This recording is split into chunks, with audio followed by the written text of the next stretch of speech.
Hi, good day everyone, and welcome back to our lesson for Physical Education and Health 4. Kamusta kayo? I hope you're doing great things. So today I'm going to share another interesting topic that is somehow related to our previous lesson. So before that pala, let me show my PowerPoint presentation. Wait for a while.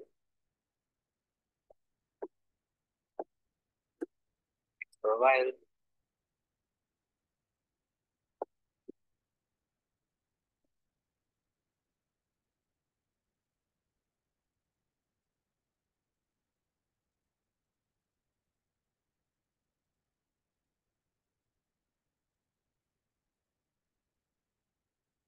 All right, so class, as you can see, these are the topics that are included on your examination, including the topic about how do we communicate underwater. So last time, we unlocked the objectives necessary in this lesson, such as we recognize the hand signals of universal use. We also identified the common dive signals and perform the common dive signals through a group presentation. However, uh, this is not a group presentation, right? We made it an individual activity. Yeah. So we also discussed the common dive signals released by Recreational Scuba Training Council, like stop, I'm going up, I'm going down, which direction, the okay signals, something's wrong, distress, help me, turn around, and yeah, whatsoever. We also discussed the topic about camping. As we know, when you hear the word camping, the first thing that comes to your mind will be sleeping right in tents or campfire. Perhaps most would probably recall memories of being a Boy Scout or Girl Scout. Class, I can still remember I am one of them, which, somehow important to me. Camping could be or may happen inside a school, ground, park, forest, something like that. And even with your friends, pwede mo silang isama sa pagkakamp mo. We also have two types of camping, the front country and back country. Camping has been around for a long time. Native Americans, sila yung gumamit ng tents as shelters as did armies who were on the move. On the other hand, Thomas Hiram Holding he is considered as the father of modern camping. He was a British traveling tailor whose passion for camping was developed as a child. And as what I've said nga, di ba, last time, si Thomas kasi kasama niya yung parents niya rather, sa pagkakamp niya. And then, he wrote the first Camper's Handbook noong 1908. At noong 1980s naman, he took canoe and camping trip sa Scotland, di ba? So, that's one of the recreational activity na important sa atin. Will help us to gain, um, you know, uh, gain relaxation, um, even the cozy environment, yan, mahalaga yan sa ating mental health. In 1932 naman, the first international camping was organized. Tama? Identifying the participants. Yan. How do we prepare for a camping trip? As what I've said last time, first you have to identify the participants, their name, contact information, health information, the date, location, and itinerary. Those are the important things that you must consider before participating in a camping trip. You know why? Because those information will help you just in case may emergency kailangan or hindi or pangyayaring hindi natin inaasahan. It would be better if you are complete with these necessary informations. What are the essential things to bring in camping? Of course, we have our clothes. The first line of the defense, yan yung sinasabi natin. First layer, yung base layer, and yung tin. And then, manipis lang siya, insulating layer, outer layer. Sleeping bag yun ha, typographical error. So, and then pad provides warm and comfort for a good rest at night. And then tents, of course, cooking, eating utensils, filtering the process of removing or reducing concentration of particulate matter. Yeah, yan yung mga process na discuss ko na naman to last time. Iodine tablets, yan. If water is cloudy or colored, kung medyo, ano siya, ano yung medyo malabo yung water, you can add 10 drops of iodine. Stir and let the water stand for at least 30 minutes before use. Meaning, if hindi pa tapos yung 30 minutes na pagbibilang mo, wag mong iinumin or wag mong gagamitin yung water na yun because that's not safe. Baka mamaya magtae ka or masira lang yung tiyan. And then bleach solution, easy to carry, of course. This treatment takes only 30 minutes. It may taste unpleasant. Kaya hindi siya masyado masarap pag ininom mo. Medyo, ko alam yung lasa kasi hindi ko pa rin naman natitikman but according to research nga, masama yung lasa niya. Aquamira treated only takes 35 minutes. Boiling ito, this is the most common one. Boiling, even sa bahay, it kills all harmful organism. Kahit nung bata kami, mineral water pa kasi nun is very, for us, medyo mahal. So, practically speaking, magboboil na lang ng water.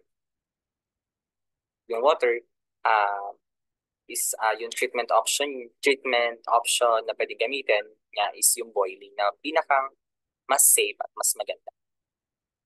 These are the other general equipment, safety equipment, first aid kit that needed to be brought along in camping. The general equipment, safety equipment, first aid kit, and contents. And so I hope you took the quiz, no? Ilan lang ba to? 7, 8, 9, 10. Ayan. And of course, the graphic organizers for the following topics. The essential things to bring in camping, water treatment options for camping, other essential materials should be brought to camping, and then lastly, the common dive signals. And I hope you take note of the following consideration, like you have to write draw those traffic organizer. It could be written or printed, paper, bond paper size, and then times New Roman 12. Safety practices in outdoor recreation activities. Actually, class, this simple presentation will also serve as your review. So just listen carefully and then take note of some important information that will help you to pass my examination. And I hope you will understand why I'm doing this, since as we know, we don't have enough time to discuss this additional lesson for physical education and health.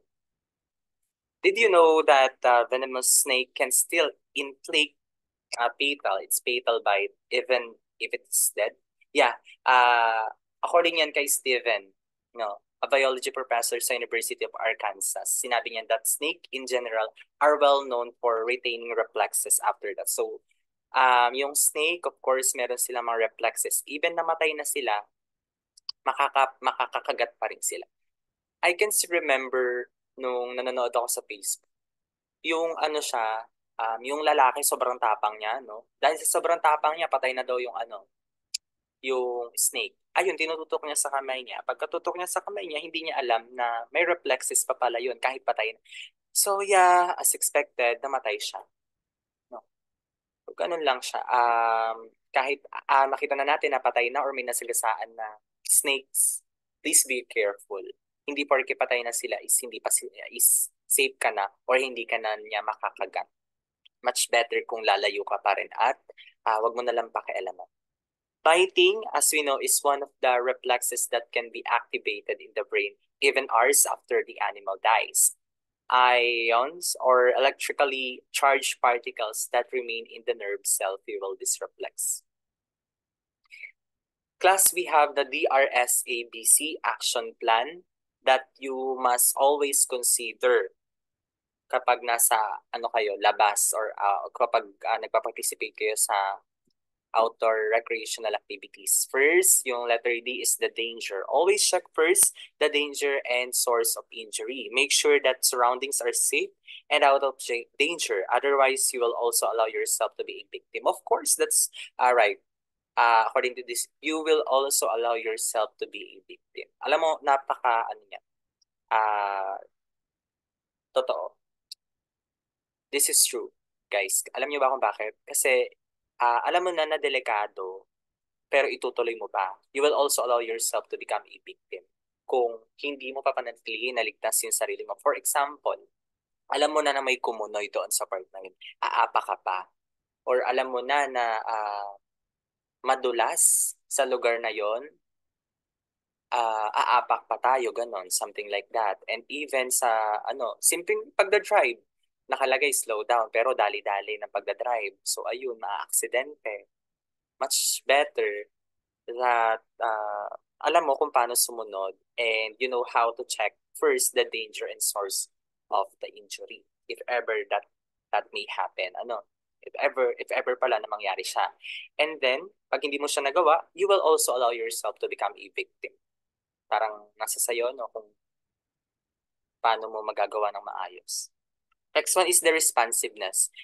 Can the causality hear your voice? Can they open and close their eyes? So ito, responsiveness. Kung yung tao ba na nahimatay, for example, na i-close pa ba niya yung mata niya? Na isasara pa ba niya yung mga mata niya? Are there any movements? Nakakagalaw pa ba? Do they respond to touch? Please check kung responsive pa ba yung katawan ng pasyente or kaya naman ng tao na injured or na accident. Next one is send. Send for help or shout for help. This simple action, guys, could save a life. You know why? Kasi yung pagtawag mo ng tulong sa, kahit nga sumigaw-sigaw ka, kaya kung makikita nyo, if you are watching a movie, tulungan nyo kami, something like that. So, if they ask ng help, of course, may mga tao na concerned to help them. Kaya if ever na merong ganyan mga instances, much better if you will call for help or shout for help. Next is airway. Airway is the person's, and check if the person's airway is clear. If the person is not responding and is unconscious, check airway by opening the mouth and having a look inside. So tingnan nyo mabuti. Yung mouth nung tao na na-aksidente. Kasi if ever he is unconscious, tingnan mo yung airway niya. Yung mouth niya, i-open mo, tingnan mo kung ano ba, nabilaukan ba, umurong ba ang dila, something like that. There are many instances and pangyayari na maging dahilan para hindi makahinga ang isang tao. So, check, look, breathing. Make sure that victim is breathing by looking at breathing sign, listening to exhales, and feeling air coming out of the mouth. Pakinggan mo mabuti. No. Check if the victim is breathing sa pag-exhale niya, tsaka sa yung coming out of the mouth or nose, yung air, tingnan mong mabuti.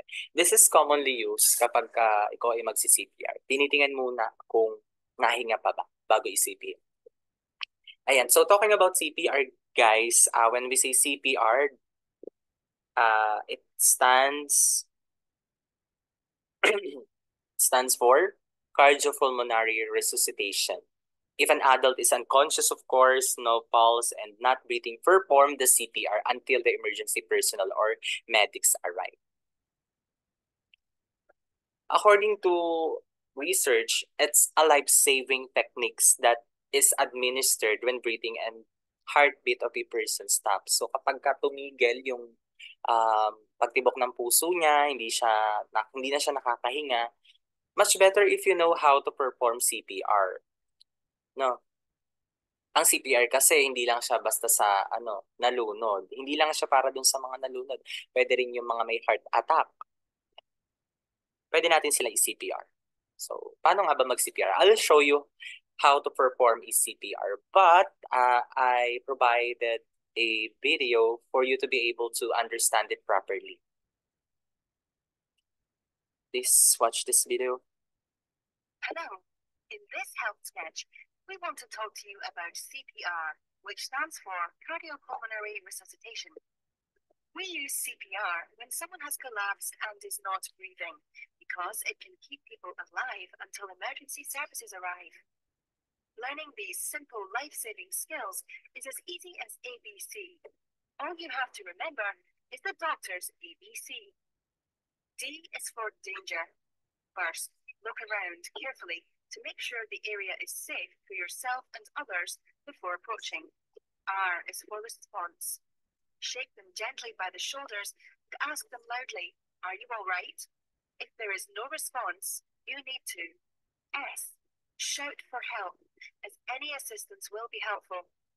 A is for airway. Gently tilt the head back like this to open up the airway. B is for breathing. Look, listen, and feel for signs of normal breathing. Look for normal chest movements. Listen for normal breathing sounds. And try to feel their breath against your face. Do this for no more than 10 seconds. If there is no sign of breathing, or if they are breathing in an unusual, noisy way, we need to start CPR. First, make sure that an ambulance is on its way. If you have someone with you, ask them to make the call. Putting the phone on speaker mode is useful as the ambulance service can talk you through the steps. C is for circulation.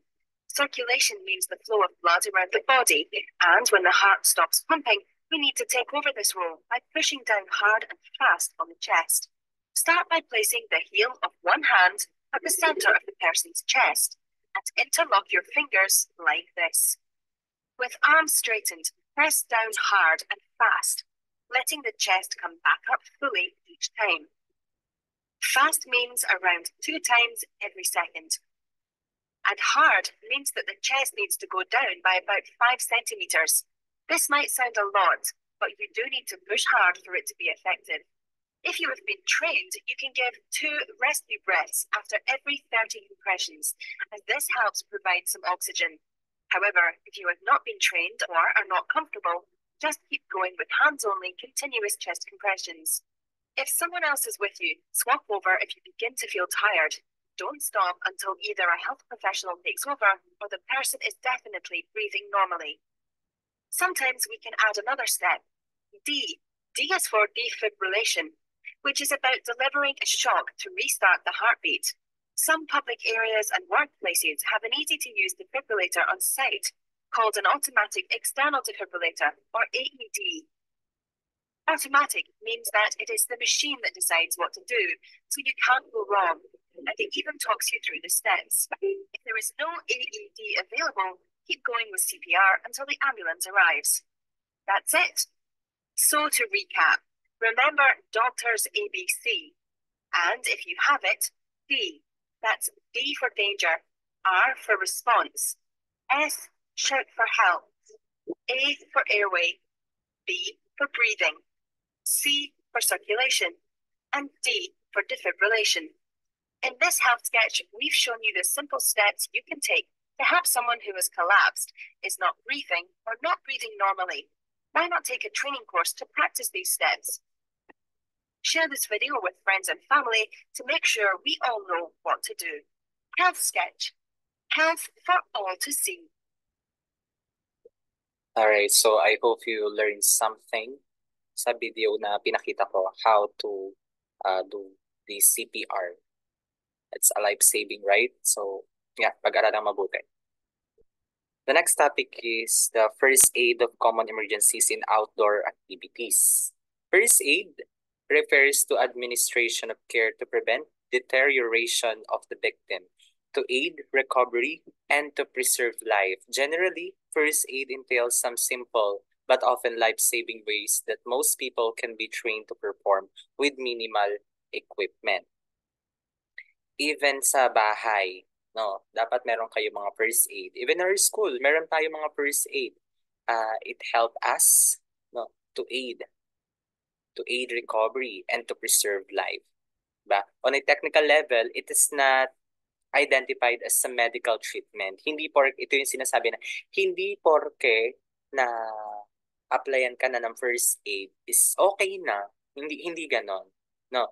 Sabi nga, first, from the term itself, first, paunang lunas. No. On a technical level, it's not identified as a medical treatment, as what I've said a while ago, and should not be compared to what trained medical profession might do.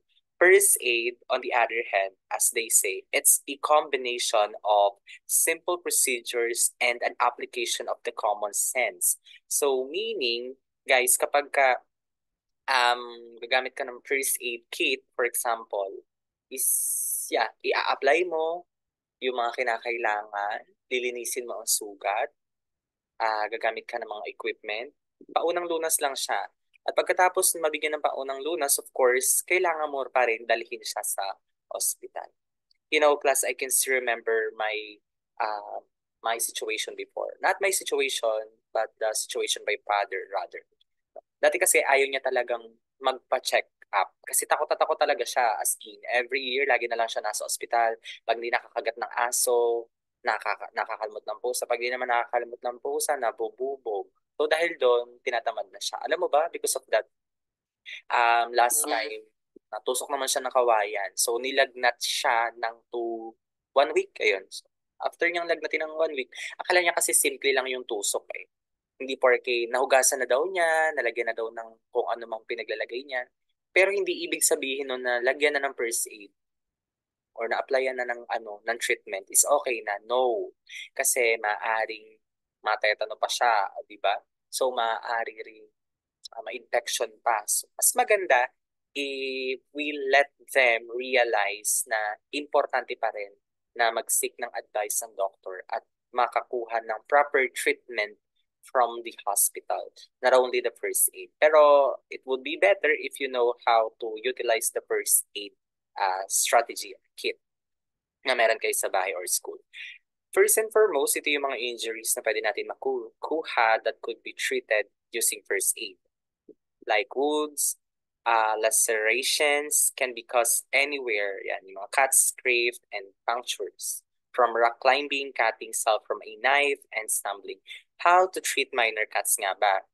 Scrapes and punctures. Clean cuts with a soap and water, then apply antibiotic cream, then cover with sterile bandage and secure using medical tape. Sir, ano po yung cut tsaka yung puncture and scrapes? So, ayan. Kung makikita nyo mabuti yung cut, possible na yung cut kasi nahiwa ng kutsilyo. Ito naman puncture, natusok ka ng pako. Scrape, alam niyo yung scrape, yung pag nagasgasan ka. Usually nangyayari to sa mga bata. Kasi sobrang lilikot nila, nadadapa. Yung nagagasgasan sila. Hindi naman bata. Even yung mga players. No? Nasusugatan sila. So because of that, injury pa rin naman. And kaya pa yan ng first aid. Pero kung malala, like cut, kung sobrang lalim, seek for an advice. Tsaka pumunta sa hospital para matahi yung sugat. If bleeding, no, apply direct pressure using clean cloth to the injury. Wound is on the arm or leg naman. Yan, do not apply tourniquet unless the bleeding is severe and does not stop even with direct pressure. When we say class direct pressure, yung ididiin mo mabuti, hindi naman sobrang diin, pero ano lang, yung aanin mo lang siya. Dadamhin mo, hindi yung sobrang masasaktan yung pasyente. Yung may sugat, yung may injury. Kasi possible na mas lalong lumala yung sugat. Mag-apply ka lang ng direct pressure sa sugat. Kaya rin, nagdurugo. Kung pwede kang kumuha ng malinis na, kung walang-wala, malinis na damit or tela para i-cover mo yung pagdurugo. Kasi ang tao, halimbawa, hindi naman siya agad-agad namamatay eh. Kaya namamatay ang tao kasi nauubusan siya ng dugo. At dapat alam niyo yun na hindi dapat maubusan ng dugo ang isang tao. Kaya you should apply direct pressure dun sa sugat niya. Kasi kung mapapansin ninyo, yung mga na-aksidente, sinasalinan ng dugo. Kasi pag di nila ginawa, maaaring kamatay ng tao. Emergency personnel must be called immediately if severe bleeding or bleeding does not stop despite pressure. Yun yung sinasabi ko a while ago. Despite pressure, na ano mo na siya ng direct pressure, pero hindi pa rin tumitigil yung pagdurugo, no? Call for emergency personnel. And then if you suspect that there is internal bleeding, inflammation, and severe pain area, mag-call ka rin. Pag sinabing internal bleeding, from the term itself, internal, sa loob. hindi sa labas nagdurugo. Kaya kung mapapansin nyo, yung iba sumusuka ng dugo. Siyempre, may internal bleeding yun. Not only sa mga, ano natin, sa ah, sa bleeding natin sa loob. Pero meron din kasi sa utak eh. May mga internal bleeding din na nangyayari. Like sa mga ugat, pumutok ang ugat. So, syempre, merong internal bleeding. Kaya usually nagkakaroon ng brain dead yung mga napuputokan ng ugat sa utak. And then, there is an abdominal or chest wound. Meron din naman mga sugat sa chest and sa abdominal area. Blood, spot, out of wound, sprain, strain, and fracture. Many things can cause a sprain, strain, or fracture while doing an outdoor activity. That's right. One may fall or twist an ankle with trekking or miscalculate a movement while rowing a canoe. Most often, it's the ankle, wrist, finger. Tingnan natin kung ano ba yung mga sprain. Sprain are injuries that involve the stretching or tearing of the ligament. Sprain. Pag sprain, ligament ang tatandaan. This is usually occurs when a joint is overextended from its usual range of motion. Pag na-extend, na-stretch masyado yung ating ligament, nagkakaroon ng sprain. Strain is the twisting or pulling of the muscle or tendon. So, letter S, strain, mean tendon. Pag sinabing tendon, I'll explain that later. So, para mas wala nyo maintindihan, I'll show you a picture. This is usually happen when a muscle is stretched and suddenly contacts, such as when one is running or jumping. Fracture involves the breaking of a bone. Alam nyo naman yung fracture. If you have a sprain, your doctor may mention its grade. So, syempre, malilito kayo, ay ano kayong grade 1, grade 2, grade 3? Level ba siya? Grade 1? Grade 1 students? No, not like that. Sa sprain kasi meron iba't ibang level. Grade 1 is stretching of the ligament or a very mild tear, which or no instability at the joint. And then grade 2 is more serious but still incomplete tear with some looseness in the joint. Grade 3 is a completely torn or ruptured ligament. Ito, as you can see, class, ito yung sinasabi ko. Strain, pag sinabing strain, may letter T, it means tendon, no?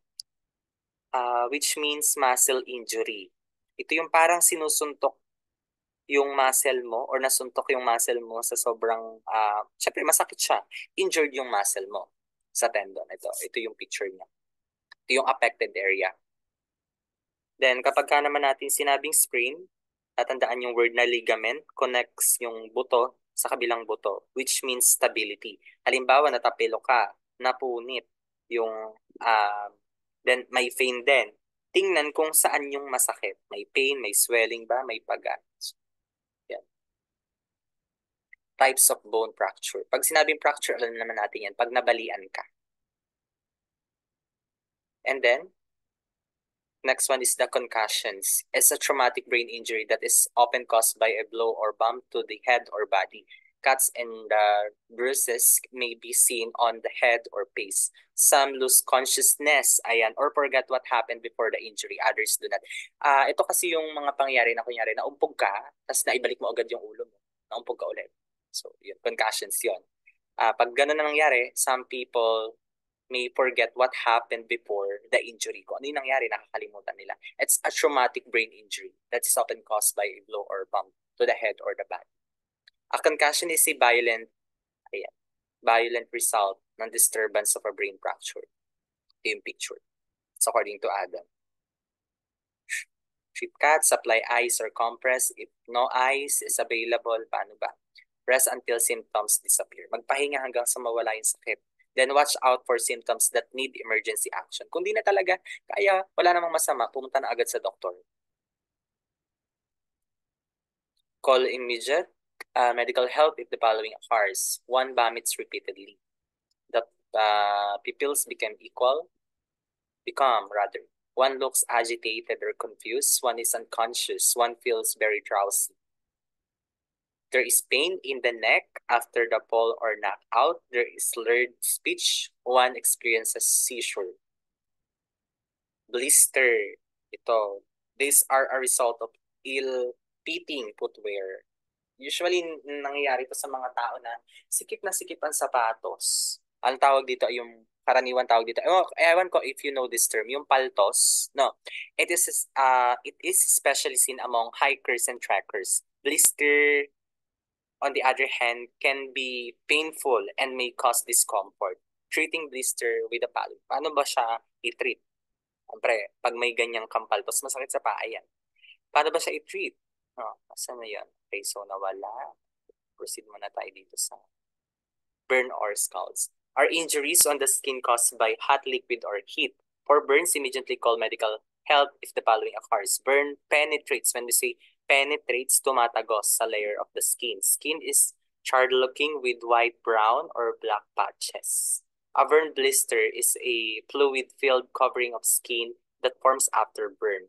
Napo-form yung burn blister after na mapaso ka. Hands, feet, face, genitals are burned. Usually, yun yung mga parts of the body na napapaso sa atin. The person is an infant or a senior. Kasi sila yung madalas na mapaso. Or hindi lang naman mapaso, ma-burn, ma-burn ang balat, masunog. So ito yung, halimbawa, ito naranasan ko to, na ano ako ng plancha. So after kung mahawakan yung plancha, of course, nagkaroon ako ng burn blister.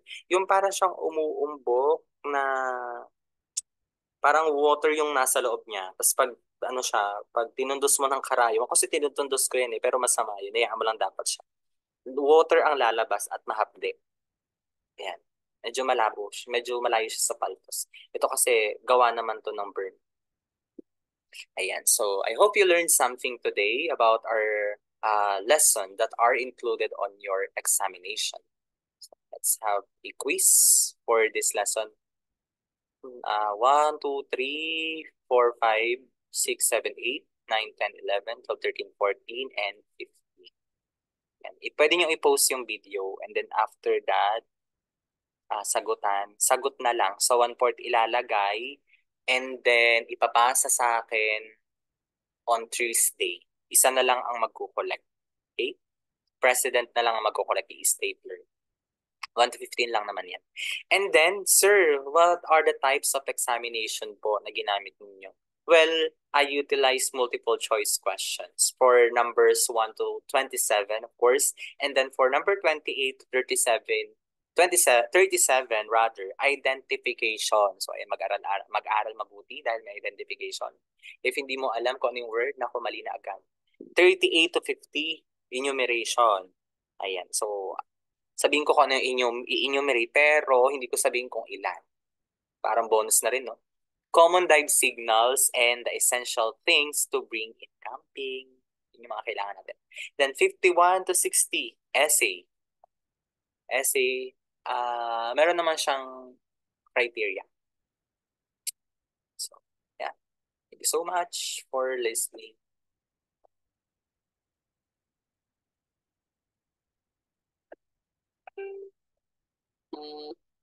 And thank you so much again for listening. And I hope you learned something today. Thank you.